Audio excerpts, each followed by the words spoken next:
नमस्कार। ब्रेक के बाद आपका क्रिकेट न्यूज में एक बार फिर बहुत बहुत स्वागत है। रुक करेंगे कुछ खास खबरों की तरफ, लेकिन उससे पहले कुछ बड़ी खबरों पर नजर डालते हैं। राजधानी लखनऊ से बड़ी खबर सामने आई, जहां पर सीएम योगी आदित्यनाथ का बढ़ाई जाएगी सुरक्षा।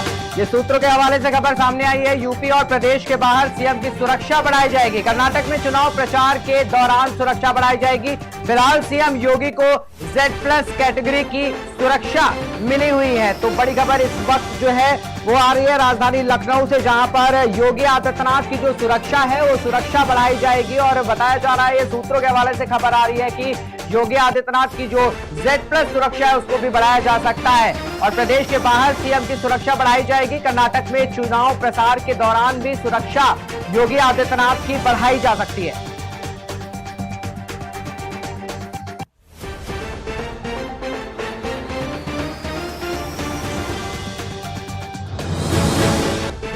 वहीं देहरादून से एक बड़ी खबर सामने आई, जहां पर मुख्यमंत्री धामी का सुरक्षा घेरा सख्त करने की सलाह। कोर प्रोटेक्शन टीम और सख्ती से करेगी घेरा मजबूती।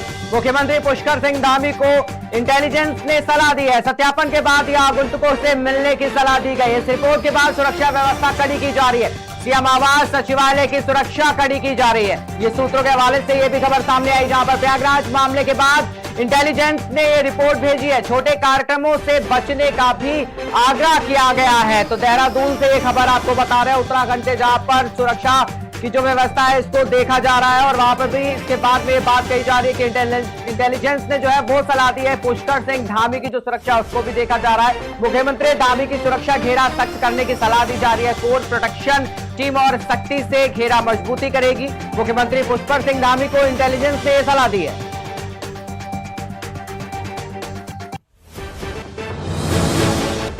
वहीं दिल्ली से एक बड़ी खबर सामने आई। दिल्ली के मुख्यमंत्री अरविंद केजरीवाल का ट्वीट सामने आया है। दोनों ही हाथ से दुखद उन्होंने ट्वीट कर ये चीज बयान में अपने कही है। और उन्होंने बताया कि मुख्यमंत्री जो केजरीवाल है उन्होंने ये भी कहा है कि जिला प्रशासन राहत और बचाव के काम में लगे। रेस्क्यू टीम से हम लगातार संपर्क कर रहे हैं।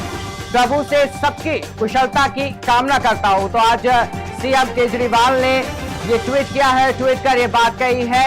हादसे का दुख जताते हुए उन्होंने कहा है, केजरीवाल ने ये चीज बोली है, कहा है उन्होंने ट्वीट करते हुए कि जिला प्रशासन राहत और बचाव में काम में लगे हुए हैं। रेस्क्यू टीम से हम लगातार संपर्क में हैं। प्रभु सबकी कुशलता से ये कामना करता हूं।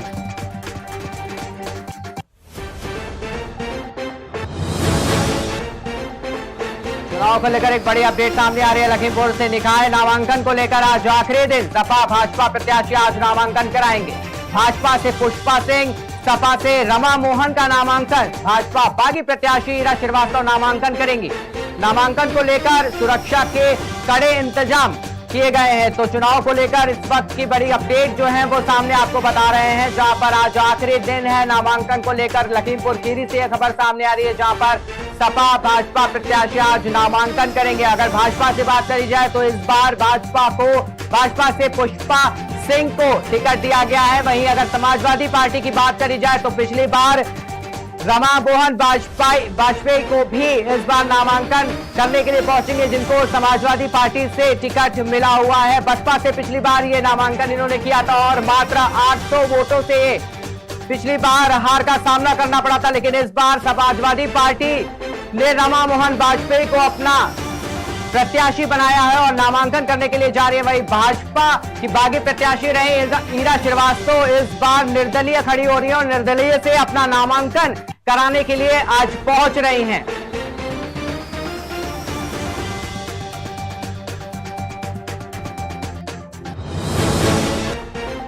वही शामली से एक बड़ी खबर सामने आ रही, जहां पर नगर निकाय चुनाव नामांकन का आज अंतिम दिन। बीजेपी प्रत्याशी अरविंद संगल नामांकन करेंगे। गठबंधन प्रत्याशी विजय कौशिक का भी नामांकन प्रक्रिया को लेकर पुलिस प्रशासन भी अलर्ट दिखाई दे रहा है। कलेक्ट्रेट परिसर पर भारी पुलिस बल भी तैनात किया गया है।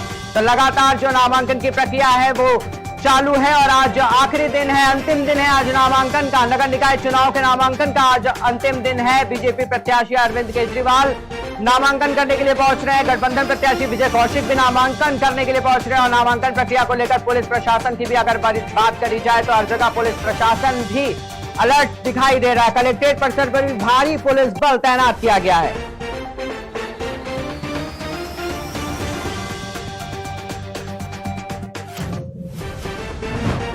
वहीं दिल्ली से एक बड़ी खबर सामने आ रही है। दिल्ली में मेयर के लिए फिर से डॉक्टर शैली ओबराय प्रत्याशी। आम आदमी पार्टी ने फिर से डॉक्टर शैली ओबराय को उम्मीदवार बनाया है। डिप्टी मेयर के लिए फिर से आले मोहम्मद इकबाल उम्मीदवार। आप आदमी पार्टी के दोनों उम्मीदवार मेयर और उप मेयर हैं। दिल्ली में मेयर का चुनाव 26 अप्रैल को होगा। दिल्ली में हर साल होता है मेयर का चुनाव। उपचुनाव के मेयर का चुनाव होना इस बार 26 अप्रैल को होना तय हुआ है।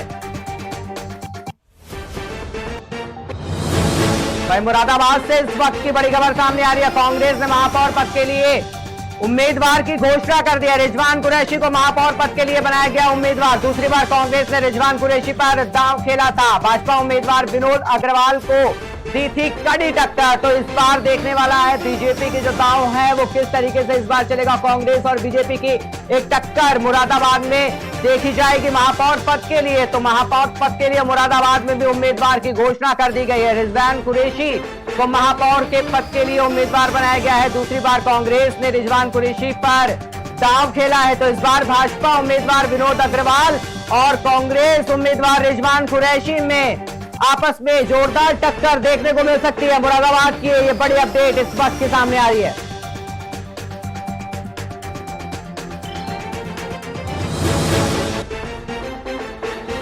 राजधानी लखनऊ से बड़ी खबर सामने आई। बीजेपी मेयर प्रत्याशी सुषमा खरकवाल का बयान। प्रत्याशी बनने के लिए पार्टी नेतृत्व का धन्यवाद। खरकवाल ने यह बात कही और धन्यवाद प्रस्तुत किया है। छोटी सी कार्यकर्ता को मेयर का प्रत्याशी बनाया। खरकवाल का यह बयान सामने आया। बीजेपी के साथ मेरा 35 साल का अनुभव रहा है। मैंने तमाम जिम्मेदारियां निभाई हैं। मैं पूरी कोशिश करूंगी कि कसौटी पर खरा उतर सकूंगी। तो इस बार राजधानी लखनऊ का भी जो मेयर चुनाव हो गया देखने वाला बनेगा और छोटी से कार्यकर्ता मेयर का प्रत्याशी बनाया गया, ऐसा खरकवाल ने कहा है। खरकवाल ने एक बीजेपी मेयर का प्रत्याशी बनने के बाद में, प्रत्याशी घोषित होने के बाद में उन्होंने पार्टी के नेतृत्व को धन्यवाद कहा है और पार्टी को धन्यवाद व्यक्त किया। और साथ ही साथ उन्होंने ये भी कहा है कि छोटी से कार्यकर्ता को मेयर का प्रत्याशी बनाया, इसके लिए बहुत बहुत धन्यवाद। बीजेपी के साथ मेरा 35 साल का अनुभव रहा है। खरकवाल ने यह बात कही है और मैंने तमाम जिम्मेदारियां निभाई हैं। मैं पूरी कोशिश करूंगी कि कसौटी पर खरा उतर सकूं।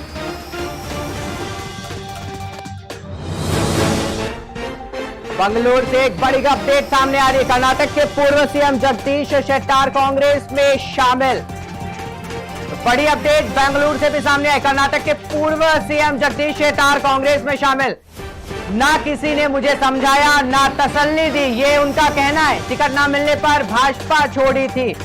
तो एक बड़ी अपडेट आ रही है सामने बेंगलुरु से भी, जहां पर लगातार जो कांग्रेस में शामिल होने की श्रृंखला थी बीजेपी छोड़ने की, वो लगातार जारी है। और फिर कर्नाटक के पूर्व सीएम जगदीश शेट्टार भी अब कांग्रेस में शामिल हो गए हैं। और साथ ही साथ शामिल होने के बाद उन्होंने कहा है कि ना किसी ने मुझे समझाया है और ना ही किसी ने तसल्ली दी है।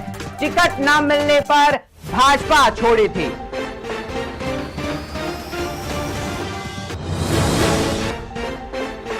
भारत में कोरोना वायरस संक्रमण के एक्टिव केस में फिर उछाल। कोरोना से 24 घंटे में 27 लोगों की मौत। एक्टिव केस भी 60,000 के पार। बीते 24 घंटे में 9,111 नए कोरोना के मामले दर्ज हो गए हैं। तो एक बार फिर कोरोना पैर पसारता हुआ भारत में दिखाई दे रहा है। संक्रमण के जो एक्टिव केस है उसमें कहीं ना कहीं फिर उछाल देखने को मिल रहा है। कोरोना से 24 घंटे में 27 लोगों की मौत भी हो गई है। और अगर एक्टिव केस की बात करी जाए तो अभी लमसम 60,000 के पार एक्टिव केस हो चुके हैं। और अगर बीते 24 घंटे की बात करी जाए तो बीते 24 घंटों में 9,111 नए कोरोना के मामले जो हैं वो सामने आए हैं।